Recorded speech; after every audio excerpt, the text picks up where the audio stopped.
basahin ko ng buo 10. Nasa 1 Pedro 1:2. 1 Pedro 1:10. Basahin ko ng buo. Tungkol sa kaligtasan, itong masusing nagsiyasat at nagsuri ang mga propetang humula sa kaloob na itong nakalaan sa inyo.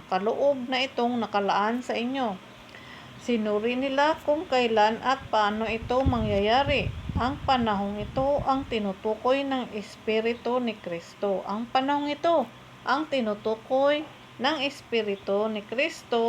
Na sumasa kanila ng paunang ipahayag sa kanila ang hirap na titiisin ni Kristo at parangal na tatamuhin niya.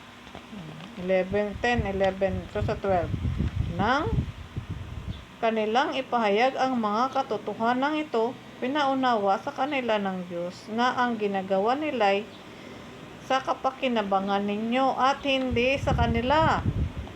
Ang mga katotohanan ito'y naririnig ninyo ngayon sa mga tagapangaral ng mabuting balita ng Diyos. Nagsalita sila sa inyo sa kapangyarihan ng Espiritu Santong sinugo sa kanila buhat sa langit. Ang mga katotohanan ito'y pinananabikang maunawaan maging sa mga anghel sa langit. Ang linaw nakasulat dito sa panahong ito.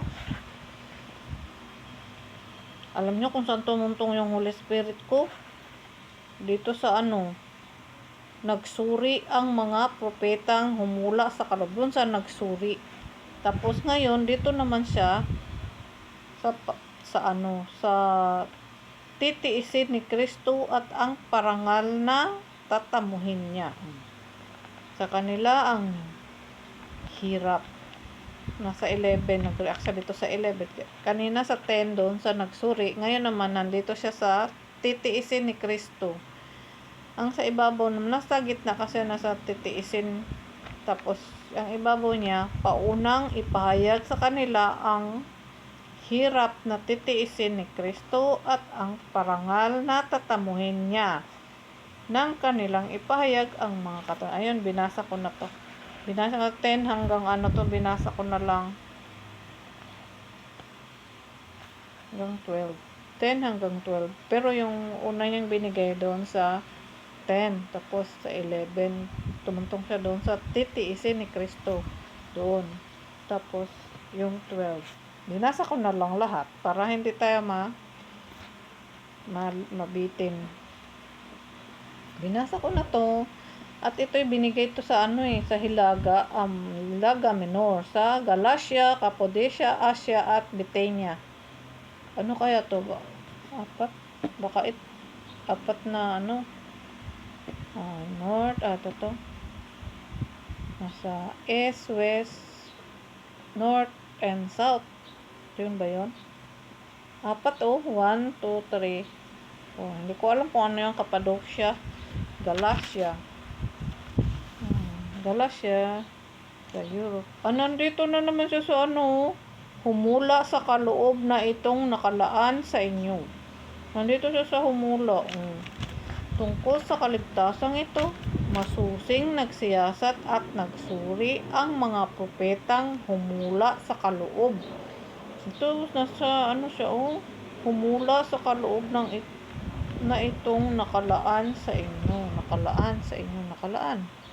Para sa ating lahat. At ngayong nangyayari ang panahong ito, ang tinutukoy ng Espiritu. Doon na naman siya sa nasa 10. Humula sa kaloob ng itong nakalaan. Andito na naman siya. Andito yung liwanag sa humula. Nasa 10, nakapasakop sa verse 10. Humula sa kaloob na itong nakalaan sa inyo. Sinuri nila kung kailan at paano ito nangyayari. Ang panahong ito ang tinutukoy. Ito kapanahonan natin ang tinutukoy ng Espiritu ni Kristo. Ngayon, panahon. Kaya sana magbago na tayo, magbalik loob tayo sa Panginoon. Yung hindi ko makilala na si Kristo ay naging tao at siyang kanyang ama, ayun ang mga antikristo. Pag hindi kayo magbago at hindi kayo maniniwala, antikristo nga kayo. Ay, nakasulat naman dito yan. Ito yung binigay niya sa akin. Galacia, Cappadocia, Asia, at Bithynia. Ito yung sa ano to eh, sa mga Asia Minor. Sa Hilaga pala. Hilaga ng Asia Minor. Ito yung unang sulat ni Pedro. Ito, binigay ko na to. Tapos yung to, dito sa to, tungkol sa ano, ang daming reaction dito. Tsaka yung ng Holy Spirit ko, napakadami. Pagka nagbasa ako at nagustuhan ng ano, maganda yung nagugustuhan nila yung mga ano, yung Holy Spirit ko nagbibigay sa akin ng mensahe.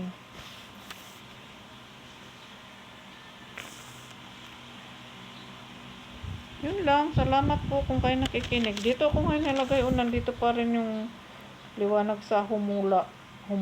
Nasa 1 Pedro 1, 10, 11, and 12. Basahin nyo yun. At sana unawain nyo to. Sana po, salamat po sa inyong mga migumiga, gwapo-gwapa na may magbiyayan tayo lagi ng kaligtasan, kapayapaan, siyempre abundance para sa ating lahat. At kaganalingan sa mga may sakit para gumaling at kasiyahan, masaya ang mamuhay ng may katuwiran at nasa kaliwanagan. Masaya. Salamat po. God bless everyone. Oh, may ilaw pa.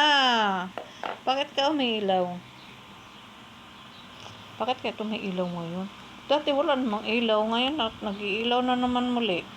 Salamat uli. Hindi